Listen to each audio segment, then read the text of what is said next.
This is a Magic VOD review for Izuku, the AU god, playing Magic on console. And they just started playing Magic. They're a Peak Diamond player, maining Cloak and Dagger, and they've wanted to expand into Magic. And the first thing about Magic is she has a very different mindset than supports or even other DPS because she wants to be close. So one of the questions is, how do we get close, and then how do we fight safely, because we have to fight close. So we don't want to fight in the middle of the enemy team, for example, right? By ourselves, where everyone can just shoot at us. If we're early when we engage the enemy team, the entire enemy team will just shoot at us. So it's about finding opportunities and getting close so that you can go in and do your thing.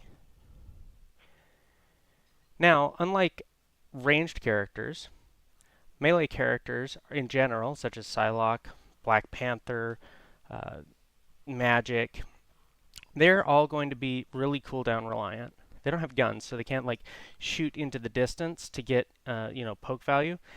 Psylocke can to an extent, but she's also very cooldown reliant, and she wants to get closer than these somebody like Punisher, for example. So a couple of the things about Magic are you're cooldown reliant, meaning you can only really do your job most effectively when you have your abilities. When you don't have your abilities, you generally need to play passive unless you're really cleaning up something, because you lose a lot of your survivability and a lot of your burst damage potential. So as we go through here, one of the key things of Magic is being in the proper positioning, and this is going to show off some really good examples of that. So we're going to play this just a little fast here. Now we hear the person behind us, and I was told that they don't wear headphones, but we heard the footsteps, so we know that somebody walked behind us, right? And it's actually two somebodies.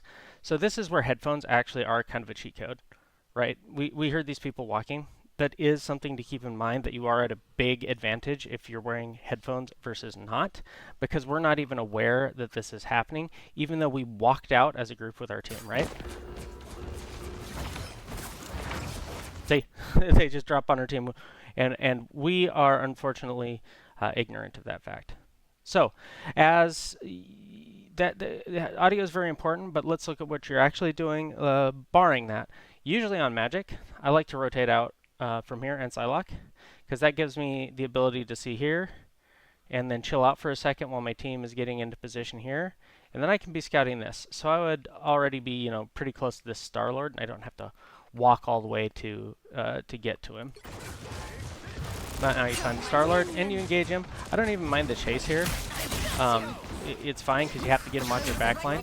Now you did see the other member of their team here, the Captain America, and at this point he's the easily accessible target. You do well into him. He's not super scary to you. He's in the middle of your team. He's going to get focus fires, but yet again, I just don't think you hear him, and he just flashed by your screen super fast. I like this. Again, this is what you should be doing like all of the times, looking for these side angles to come in on, and you find a vulnerable target that's accessible with the support of your team. Your team is engaged. This is great. This is perfect. Perfect. You can fight him.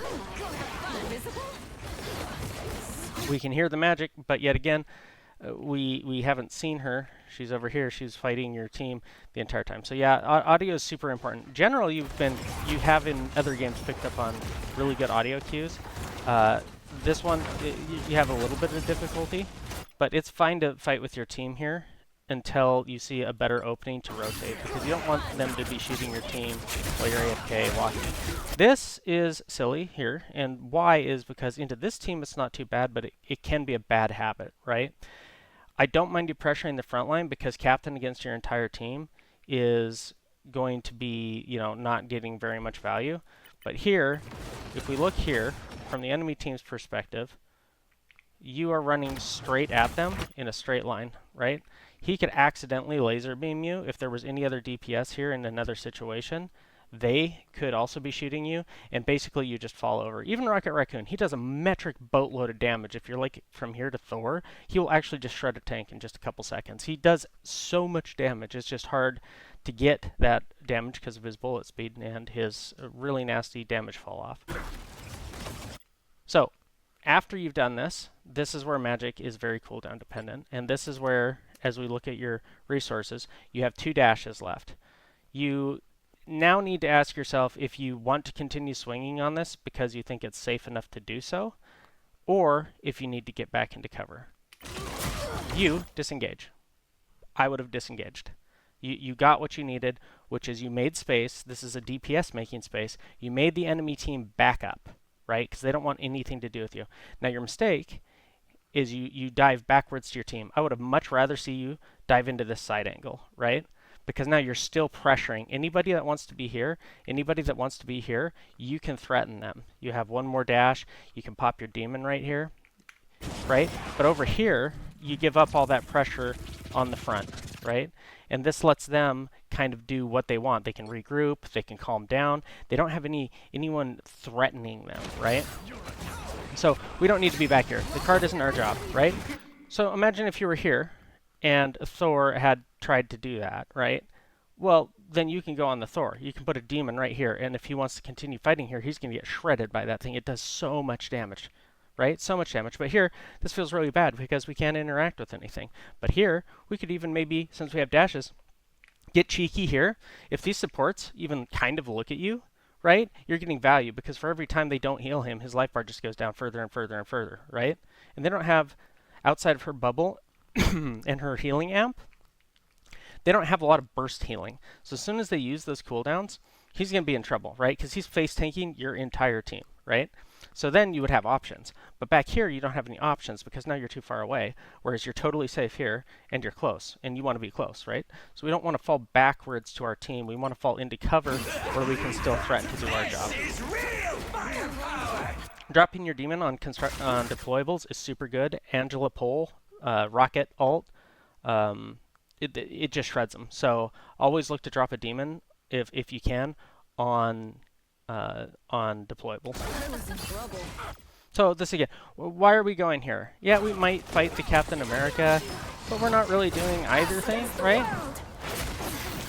So instead, you could have even pressured them more because they don't really have any kill pressure on you here. You can pressure these guys. If you don't like it, you can portal to here, right? If you don't like it, you can dash up here, right? And then do this, get ready for the same thing. You can bust out this wall, I think, and drop down here, right? And then you have a health pack to play. And now you're just slowly increasing that pressure on the enemy team, and they're already down at least one, right? We can see them running back. So now you do the rotation. It's just, you could have done it better, but I like the fact that you did it while this ult was out because you have like 0 kill pressure here, right? There's like no chance that you actually kill someone in this ult with your team comp without like Magneto ult or something else, right? And he's not using it. Okay, let's check. You did check your team. I love that. Your team is now fully engaged with the enemy team, right? Now's your time to go or look for value, and I believe you do. I previewed this. Find your value. Bop, bop, bop. Easy. You probably just won the entire fight off that play, right? Just right there. You're done. You can leave now. You can go back into corner. Choose to press. That's fine, right? Because you got the easy pick. Look, now you're just tearing up their backline because they staggered. They were all a train. They were like out of line of sight of their healers over here. Star-Lord wasn't super paying attention. Black Panther was staging forever, right?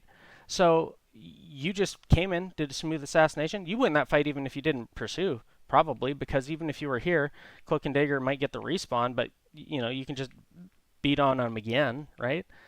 So that was like exactly what you need to be doing this magic, like all the time. Now, I get that we hear him or we see him or there was a call out. We're wasting time here. Like, I get it. Like, it's not really your job at the moment, because you don't know where he is, so you're just wasting time. So you could still stay up here and get ready, and if you see him come in, yeah, maybe you could rotate on him. You could get up to here and get ready for the next fight, and then rotate on him. But being back here, you're so far away from anything you want to do. To get to something you want to do, you're going to have to walk really far, right? And it's not like you're going to catch him anyways, right? So he has to come to you. Well, what's the point of the game is the objective. So chasing this guy is not great, right? Now look at you and Moon Knight. One are in a small room with a Black Panther. He literally can't miss anything at that point, right? Two, your team is not fighting, right?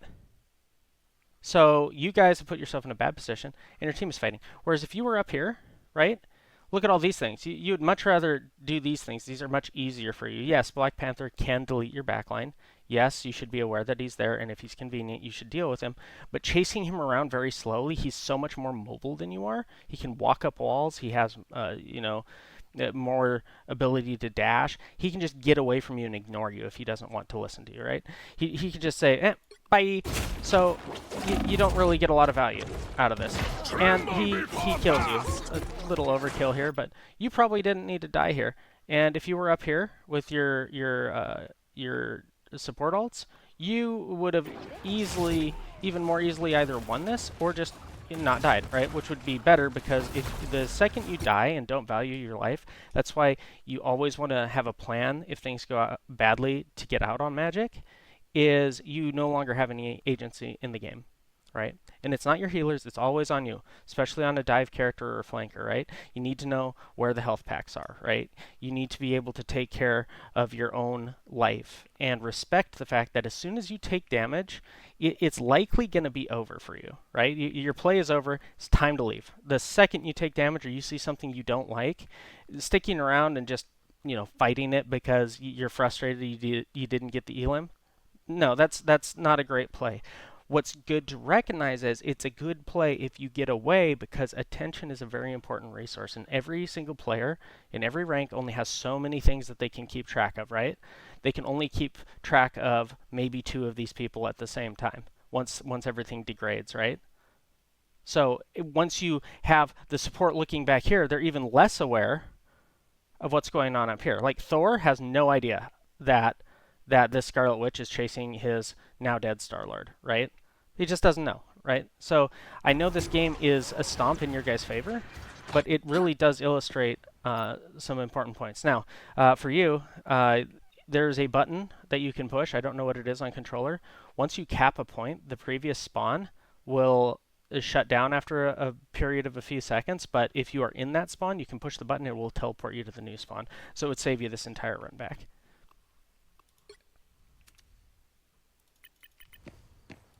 Which is quite long, and it's more time you're out. Okay, yet again, what do we do here?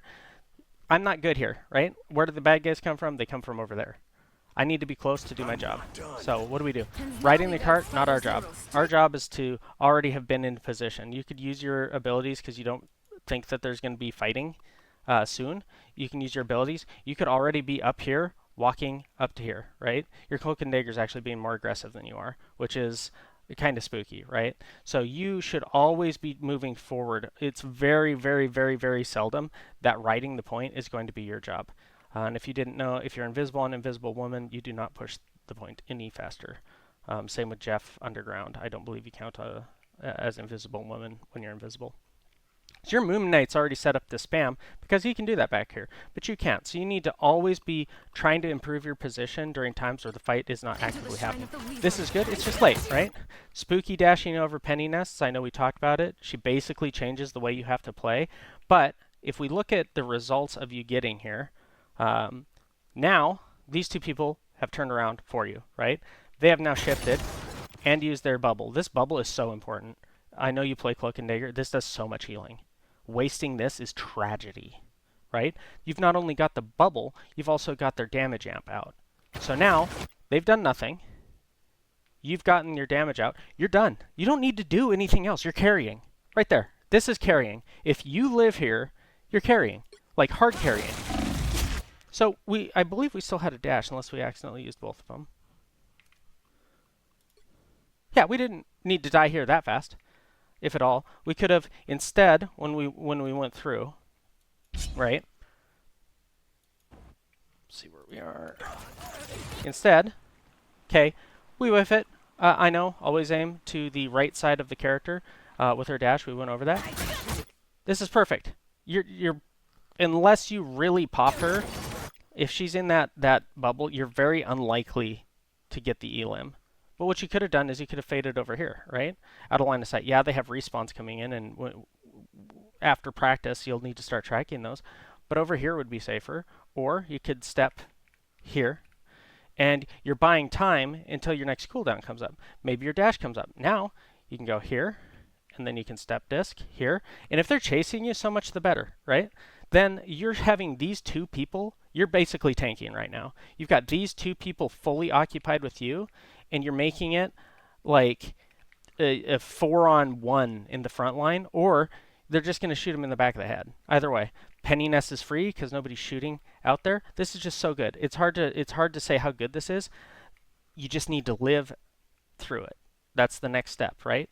Is to live through it. Maybe I whiff. Maybe I just step away instantly because I saw them use their cooldowns, right? And this is what we mean by saving a cooldown to disengage, right? You made your play. Nothing happened. Well, great things happened. Now it was just time to get out. You didn't get out. A little bit tragic because you greeted. You got greedy. Look at how much damage you take getting greedy here after the play. And this is so important. This is the key example of how to play Magic and melee or assassin type characters in general, right? So we're at over full health because we have our shield. Boom. We whiffed. It's fine. It happens. If you would have hit that, she instantly died. So that was a great play. Now, watch how much damage we take. So we have one stepping disc, and we use twirl. We should use demon here. Look, you step here. If you had just aborted the plan in the first place, you would still be at almost full health, right? But after you used your stepping disc and you went backwards, you put yourself in kind of a goofy spot. The only other way to go there would be this way, and that might not be safe because of the respawns, right? So after you made the play and they got away, your kill pressure goes to like 0 on this right now while it's standing in here. And you just got, you know, a chunk of damage. Just use it to step. Boom. Boom. Right? Put your demon right here. If they want to walk around the corner, they have to shoot the demon, right? And if they shoot the demon, they're not shooting you. You're getting shields. You're doing damage to them. Has to be healed. You're pulling more attention from this guy. This is why performance-based matchmaking is just really bad. Because if you just have these two people looking at you and you're running around like a dork, you've just created such an advantage for your team. That's a support and a tank that aren't looking. That's literally like 5,000 hit points by the time the support's done pumping heals into the penny that your team just doesn't even need to deal with, right? Like, they're going to win way more often than not, I promise, right? And I know they have a DC, like I said before. It doesn't matter because this is trying to articulate what your game plan for Magic is. And we die. Whatever. It happens. Now we've discussed it. I like this. I like this. This is a good place to come from. The thing we need to do when we do these big flanks is we specifically need to evaluate the situation. This is goofy because they're down one. We popped our ult. We have no idea what we're doing with it, right? Magic's ult is really good, but because the animation lockouts when you cast it, you have to use it with some intent. And it's on a limited duration. You have to be in melee. You have to know where your targets are. So this is not good. This is not good. What are we going to attack? Nothing. And even if we did have to attack, we're going to have to use the first like 3 seconds of our ultimate to close the distance, right? It's also important to note your ultimate is a cooldown reset. So maybe you want to ult, but you're not safe to cast it. You could, you know, dash to high, like if you were over here, you could dash to high ground, pop your ult. You'd have all of your cooldowns back up to go back in, right? But you really generally want to cast it from behind a corner at least, because you just yell and everybody then goes, hey, you exist, and then they shoot you, right? So this is goofy ultimate. It's fine. It happens. In Dark Child, spinning is okay. Oh look, you got one swing off. Feels bad. And yeah, okay. It's goofy. It's a 4v5, right?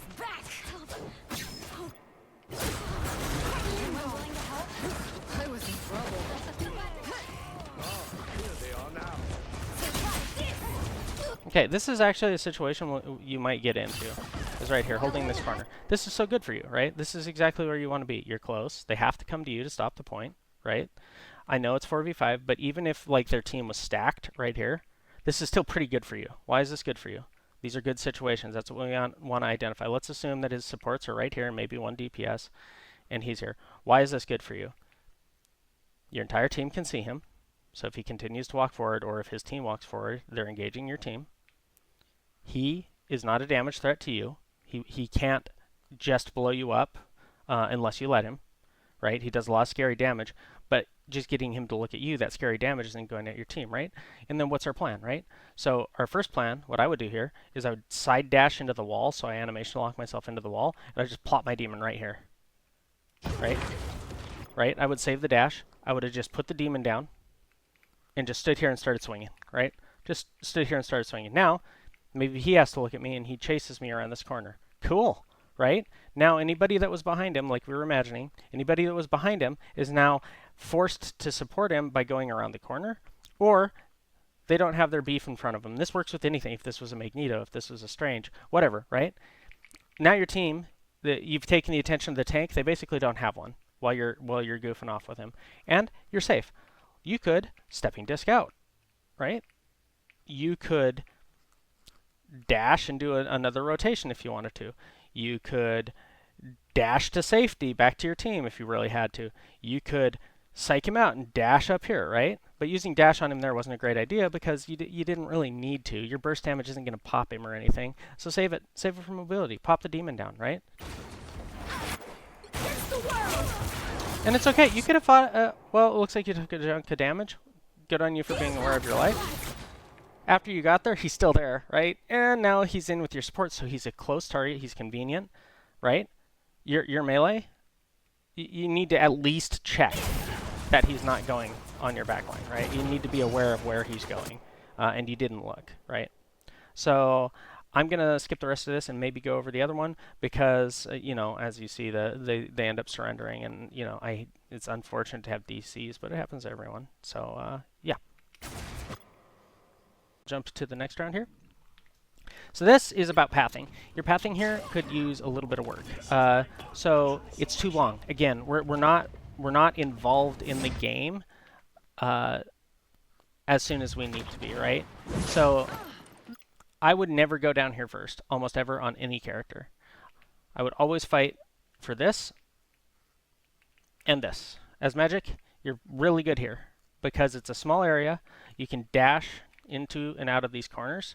Down here, even if there was something here, like you can be being shot from these people up here, right? Look at, you can't really interact with that. That feels bad because then you have to use your dash. Then you don't have your dash. Feels bad, right? So I would have chilled out up here until I saw where people were going, and then with that information, I would have made my decision. So I see my team's up here, right? I would have waited, and I'd be in on this right now. I'd be fighting this, right? Because he dies. Dash, uppercut, auto. He's not happy. Sidestep back here. Now you're line of sighting him. You can still keep swinging on him. Likely, you probably get him here. You probably do. Instead, your entire team has been engaged for several seconds. You haven't even seen a bad guy yet. Nothing. One person gets eliminated. Two people get eliminated. You finally do your first point of damage. That's why knowing your rotations, and you may check the Psylocke video I just did, it is super important because you need to put yourself, especially in these shorter ranged characters, into a position as fast as possible to be doing something when your team's doing something. Otherwise, you might as well be in the spawn room because they're going to be fighting a 5v6 because you're just not there, right?